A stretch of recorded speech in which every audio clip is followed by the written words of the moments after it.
Hello everybody, हमारे channel king of stories की presentation है लाला जी। तो आइए चलते हैं, कहानी का आगाज़ करते हैं। किसी नगर में एक धनी व्यक्ति रहते थे। उनका नाम लाल जी था, किंतु उनकी कंजूसी के कारण लोग उन्हें लाला जी कहकर पुकारने लगे। कंजूस सेठ की कहानी। लाला जी जब बूढ़े हो गए तो एक दिन उन्होंने मन में सोचा, सारा जीवन पैसा कमाने में खप गया, अब तक दान धर्म और पुण्य का कोई काम नहीं किया, इसलिए मरने के पहले कुछ करना चाहिए। किसी से सुना था कि अंतिम समय में गाय का दान करने से भी सभी पाप मिट जाते हैं और मनुष्य सद्गति को प्राप्त होता है। लाला जी ने सोचा कि उन्हें गाय का ही दान किया जाए। मन में निश्चय करके वे गाय की तलाश में निकल पड़े। एक गुजर के पास गाय भी मिल गई, लेकिन सौदा नहीं पटा। उस मरियल गाय की कीमत लाला जी 2 रुपये से अधिक नहीं देना चाहते थे, जबकि गुजर 2.25 रुपये से कम कीमत में गाय को नहीं बेचना चाहता था। बात नहीं बनी तो लाला जी खाली हाथ वापस लौट गए। कुछ दिनों के बाद लाला जी बीमार पड़े और इतने कमज़ोर हो गए कि उन्हें जीवन की आशा न रही। उन्होंने अपने बेटे को बुलाकर गाय दान करने की अंतिम इच्छा प्रकट की।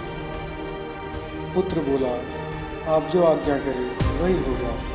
गाय के अलावा अन्य वस्त्र, सोना चांदी। लाला जी ने कहा, नहीं नहीं, केवल गाय का ही दान बहुत है। लाला जी ने बताया कि फलां गुजर के यहाँ एक गाय है, कुछ समय पहले उसकी कीमत 2.25 रुपया थी, अब शायद वह रियायत कर दे, लेकिन तुम उसकी कीमत 2 रुपये से अधिक न देना। पिता की आज्ञा पाकर पुत्र गुजर के पास पहुंचा और 2.25 रुपये में गाय खरीद कर ले आया। लाला जी को जब मालूम हुआ कि बेटा गाय की कीमत पूरी चुका कर आया तो ऐसा सदमा पहुंचा कि लाला जी की तत्काल मृत्यु हो गई। इस बीच गाय कमज़ोर हो चुकी थी, अतः लाला जी की मृत्यु के 4 घंटे बाद वह भी चल बसी।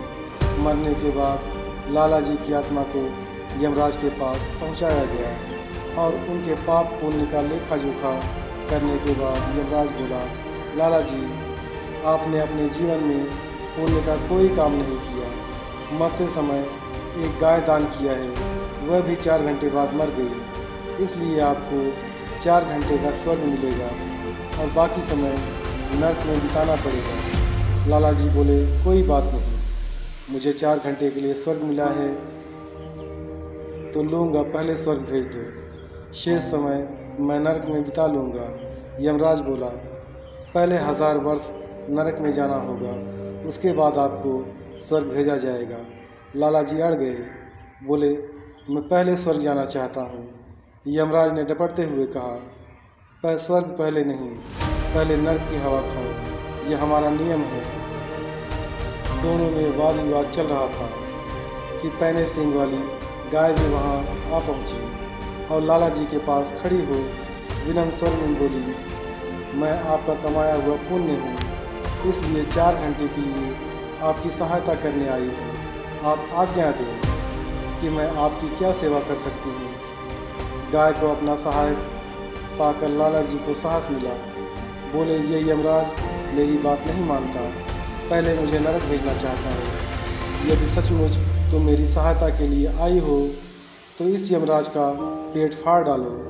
सुनते ही गाय ने अपने पैने सींग उठाकर यमराज की ओर दौड़ी। यमराज अपना आसन छोड़ भाग खड़ा हुआ और त्राही त्राही करता हुआ ब्रह्मा के पास पहुंचा। यमराज को भयभीत हुआ देख ब्रह्मा जी मन ही मन शंकित हुए। यमराज ने अपने भय का कारण उन्हें बताया और अपनी रक्षा के लिए हाथ फैला दिए। इसी बीच गाय के साथ लाला जी भी ब्रह्मा जी के सम्मुख उपस्थित हो गए। ब्रह्मा जी ने बड़े शांत भाव से लाला जी को समझाया कि हमारे नियम के अनुसार पहले आपको नरक में ही जाना होगा। प्राणी के पापों का प्रायश्चित जब हो जाता है तब वह स्वर्ग का अधिकारी बनता है, इसलिए पहले नरक में जाइए। लाला जी अपनी बात पर अड़े थे। बोले, यह नहीं होगा, मैं पहले स्वर्ग भोगना चाहता हूँ। ब्रह्मा जी ने क्रोध में आकर डपट दिया, तुम्हारे लिए हम अपने नियमों का उल्लंघन नहीं कर सकते। जीवन में तुमने थोड़ा सा पुण्य किया है और 4 घंटे के लिए स्वर्ग की प्राप्ति कर सकते हो, जबकि हमारे पास ऐसे जीवों की कमी नहीं है जो जीवन भर पुण्य कमाते रहे। उन्हें भी पहले नरक में भेजा जाता है, बाद में स्वर्ग की प्राप्ति होती है। इसलिए पहले नरक जाओ। बात बढ़ी तो लाला ने गाय की तरफ देखा, बोला, यह दुष्ट भी मेरी बात नहीं सुनता, इसलिए ज़रा इसकी भी खबर लेना। ब्रह्मलोक में हलचल मच गई। अपनी प्राण रक्षा के लिए ब्रह्मा भी त्राहि त्राहि करते हुए विष्णु लोक पधारे और सारा वृत्तांत कह सुनाया। विष्णु ने भी लाला जी से वही निवेदन किया। बोले, यह संभव नहीं हो सकता। नियमों का पालन देवता और दानव दोनों के लिए ज़रूरी है। इनकार करने पर लाला जी ने विष्णु महाराज की मरम्मत करने के लिए गाय को आदेश दिया। ब्रह्मा, विष्णु और यमराज तीनों अपनी जान हथेली पर रखकर भागे और कैलाश पहुंचकर भगवान शंकर को जगाया। अचानक इन लोगों के आने का कारण जानकर भगवान शंकर को दुख हुआ। उन्होंने भी लाला जी को वह निर्णय दिया जो यमराज, ब्रह्मा और विष्णु दे चुके थे। इस बीच गाय का समय समाप्त हो गया, वह वापस लौट गई। जब लाला जी असहाय हो गए, उन्हें भगवान शंकर के अंतिम निर्णय को स्वीकार करना पड़ा। लाला जी बहुत चतुर बुद्धि के थे।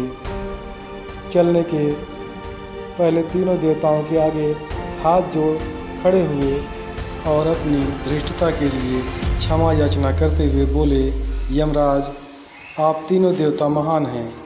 अपनी पुण्य प्रताप आँखों से मैंने आप लोगों के प्रत्यक्ष दर्शन प्राप्त किए कर लिए। जो दर्शन बड़े बड़े ऋषि मुनि, संत, साधु और भक्तों को कठिन तपस्या के पास मिलते हैं, वह मैं आसानी से कर पाया हूँ। कहते हैं कि आपके दर्शनों से पापी मनुष्य भी पुण्य का भागी बन जाता है और उसके दुख, दरिद्र, रोग, शोक सभी नष्ट हो जाते हैं। अगर यह बात सच है तो आपके दर्शन करने के बाद अब मेरे कौन से पाप बच गए हैं जिनके कारण मुझे नरक जाना ज़रूरी है। सुनकर देवताओं ने आपस में विचार किया, लाला जी ठीक कह रहे हैं। यदि अब भी इन्हें नरक में भेजा जाता है तो हमारे दर्शनों का कोई मूल्य नहीं रहेगा। सोचकर बोले, तुम ठीक कहते हो, हमारे दर्शनों से तुम्हारे पाप छूट गए हैं, अब तुम नरक के अधिकारी नहीं। यह कहते हुए देवताओं ने लाला जी को हमेशा के लिए स्वर्ग में रहने की अनुमति दी। मुझे पूरी उम्मीद है कि यह कहानी लाला जी आपको ज़रूर अच्छी लगी होगी। हमारे चैनल किंग ऑफ स्टोरीज़ को आपका कीमती समय देने के लिए दिल से शुक्रिया। आपसे रिक्वेस्ट है कि प्लीज़ वीडियो को लाइक करें। अगर आप हमारे चैनल पर पहली बार आए हैं तो चैनल को सब्सक्राइब कर घंटा वाला बटन ज़रूर दबाएं, जिससे हमारे आने वाली वीडियोज़ सबसे पहले आप तक पहुँचें।